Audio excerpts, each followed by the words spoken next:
जय हिंद दोस्तों। Welcome to global issues. और आज हम बात करेंगे यूनाइटेड नेशन जनरल असेंबली के बारे में। तो आगे बढ़ते हैं। चैनल को सब्सक्राइब नहीं किया तो सब्सक्राइब कर देना और बेल बटन प्रेस कर देना सो दैट आपको जो यहाँ पे स्टैटिक इंफॉर्मेशन मिलती है करंट से रिलेटेड वो काम आ सके आपके एनडीए, सीडीएस, एफकेट और एसएसबी के अंदर। ठीक है, तो ये हमारा इंस्टाग्राम पेज, यहाँ पे आप हमें फॉलो कर सकते हो और अपने डाउट्स पूछ सकते हो। तो बढ़ते हैं आज के टॉपिक पे कि यूनाइटेड नेशन जनरल असेंबली अभी प्रेजेंट में क्यों न्यूज में है। ठीक है, देखिए अभी हुआ क्या है कि रशिया यूक्रेन का जो कॉन्फ्लिक्ट चल रहा है उसको लेके यूनाइटेड नेशन जनरल असेंबली के अंदर एक रिजोल्यूशन पास कराया गया।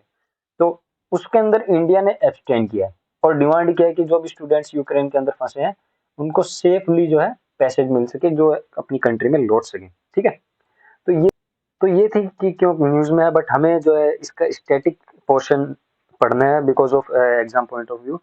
तो चलिए बढ़ते हैं। यूनाइटेड नेशन के जो प्रिंसिपल ऑर्गन्स हैं एक्चुअल में 6 हैं। ये देखिए आप 6। उसके अंदर आज हम डिस्कस करने वाले हैं यूनाइटेड नेशन जनरल असेंबली के बारे में। आपने सिक्योरिटी काउंसिल के बारे में सुना होगा, इंटरनेशनल कोर्ट ऑफ जस्टिस के बारे में सुना होगा।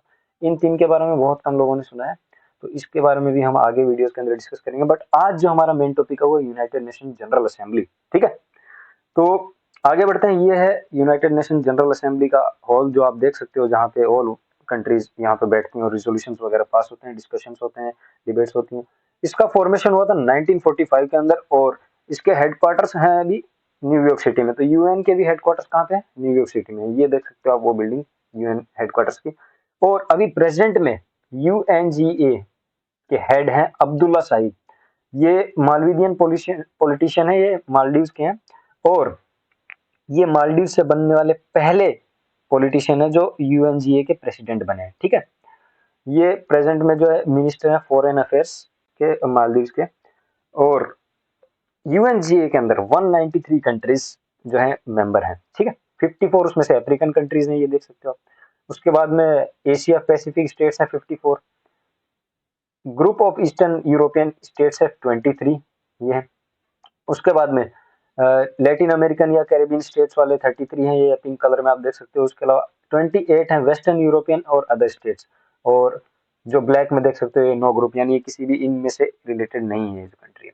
ठीक है, तो 193 कंट्रीज का ये ग्रुप है। क्वेश्चन आ सकता है कि सबसे ज्यादा मेंबर्स कौन सी जो है स्टेट्स से आते हैं। ये अफ्रीकन और एशिया पैसिफिक से बोथ से 54 आते हैं। ठीक है, तो अब बात करते हैं कि यूएनजीए है क्या, क्या काम करती है। ठीक है, देखिए ये काम करती है यूनाइटेड नेशन के बजट के पास कराने में। ठीक है, नॉन परमानेंट मेंबर्स जो है यूनाइटेड नेशन सिक्योरिटी काउंसिल के अंदर। मेरा क्वेश्चन ये है कि यूनाइटेड नेशन सिक्योरिटी काउंसिल के अंदर परमानेंट मेंबर्स कितने हैं। ठीक है, टोटल 15 मेंबर्स हैं, उसमें से आपको बताना परमानेंट मेंबर्स कितने हैं और कौन कौन है, कौन कौन सी कंट्री है। ठीक है, तो इसके जो नॉन परमानेंट मेंबर्स हैं उसको अपॉइंट कराने में हेल्प करता है यूएनजीए। उसके अलावा जो सेक्रेटरी जनरल हैं यूनाइटेड नेशन के, उनको भी अपॉइंट यूएनजीए ही करते हैं। इसके अलावा जो अदर पार्ट्स हैं यूनाइटेड नेशन सिस्टम के, जो बाकी मैंने आपको 5 ऑर्गन्स बताए थे और उनके अंदर जो सब ऑर्गन्स रहते हैं। ठीक है, टोटल तो 6 ऑर्गन्स हैं, बट जो यूएनजीए के अलावा जो बाकी 5 ऑर्गन्स हैं उनकी जितनी भी रिपोर्ट्स वगैरह हैं उनके ऊपर रिजोल्यूशंस पास करा के रिकमेंडेशन देता है UNGA, United nation general assembly. ठीक है, और सबसे इंपॉर्टेंट बात यह है कि सारे ऑर्गन्स में से सिर्फ अकेला यही एक यूनाइटेड नेशन का ऑर्गन है जहां पे सभी मेंबर्स का वोट जो है इक्वल वैल्यू रखता है। ठीक है, यानी all members states have equal representation in United nation general assembly. ठीक है, इसके अलावा ये जो जनरल असेंबली है ये ज्यादातर सितंबर से जनवरी के बीच में एनुअली मीट करती है। बट अगर कभी कोई इमरजेंसी सिचुएशंस आ जाए, जैसे अभी यूक्रेन रशिया का कॉन्फ्लिक्ट चल रहा है, तो इमरजेंसी सेशंस भी बुलाया जा सकता है। ठीक है, और ये कहाँ पे होता है ये सेशन? अभी तो यूनाइटेड नेशन के जो हेडक्वार्टर है न्यूयॉर्क सिटी में, वहीं पर कंडक्ट कराया जाता है, जो हॉल मैंने आपको दिखाया था थोड़ी देर पहले पिक्चर के अंदर। ठीक है, इसका फर्स्ट सेशन कहाँ पे हुआ था?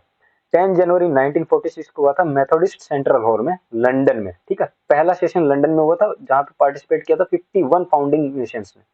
ठीक है, अब आगे बढ़ते हैं। देखिए इसके अंदर बहुत सारे इश्यूज डिस्कस होते हैं, रिजोल्यूशंस पास कराए जाते हैं। तो कितनी मेजोरिटी से कौन सा रिजोल्यूशन पास होना चाहिए वो चीज यहाँ पे डिस्कस करेंगे हम लोग। ठीक है, 2/3 मेजोरिटी से ये जो टॉपिक्स हैं यहाँ पे, इनके ऊपर 2/3 मेजोरिटी चाहिए पास कराने के लिए रिजोल्यूशन को। बाकी सभी टॉपिक्स पे सिंपल मेजोरिटी से पास हो जाता है। ठीक है, और 2/3 भी किसकी? Those present and voting. ठीक, जैसे कौन कौन से हो गए?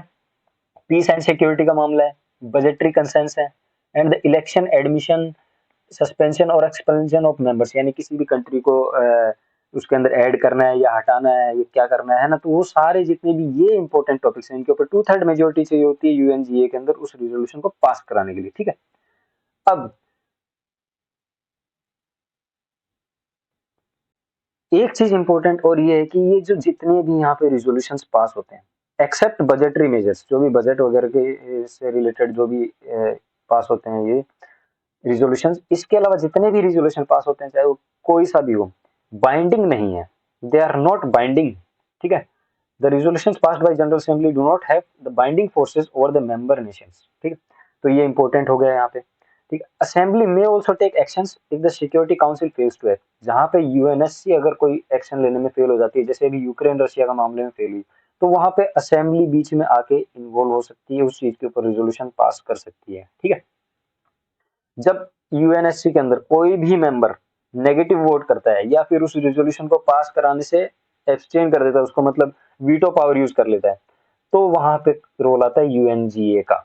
ठीक है, ऐसे नहीं कहीं भी मतलब इन्वॉल्व हो सकती है यूएनजी यूएनएससी के मामले में, बट जहां पे कोई भी एक परमानेंट मेंबर, जैसे परमानेंट मेंबर्स 5 है यूएनएससी के अंदर, 10 नॉन परमानेंट मेंबर्स हैं। ठीक है, तो इनमें से इन 5 मेंबर्स में से अगर कोई भी एक किसी भी रिजोल्यूशन के खिलाफ हो जाएगा, तो वो इशू चले जाएगा यूनाइटेड नेशन जनरल असेंबली के अंदर। ठीक है, मेनली कौन कौन से इश्यूज आते हैं, जो पीस या फिर एक्ट ऑफ एग्रेशन के होते हैं, जैसे अभी कौन सा इशू चल रहा है, यूक्रेन और रशिया के बीच में जो इशू चल रहा है वो पीस को हार्म कर रहा है। ठीक है, तो इसके लिए यहाँ पे चला गया और यही न्यूज थी।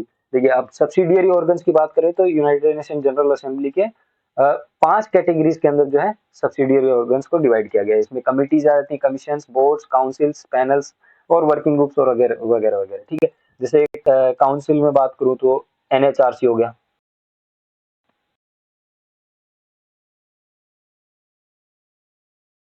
International human rights council, NHRC तो इंडिया का है। ठीक है, तो ये सब चीजें आपको याद रखनी थी। ये है हॉल जहाँ पे रिजोल्यूशंस वगैरह पास होते हैं यूनाइटेड नेशन जनरल असेंबली के। तो ये न्यूज थी आज की इंपॉर्टेंट स्टैटिक, और इससे क्वेश्चन बनता ही बनता है, और अभी तो न्यूज में भी है काफी, तो इसलिए आपको इसे याद करना है। नोट्स को आप चाह सकते हो तो स्क्रीनशॉट लेके रिवाइज कर सकते हो। मिलेंगे नेक्स्ट वीडियो पे, ग्लोबल इश्यूज पे बने रहिए। जय हिंद।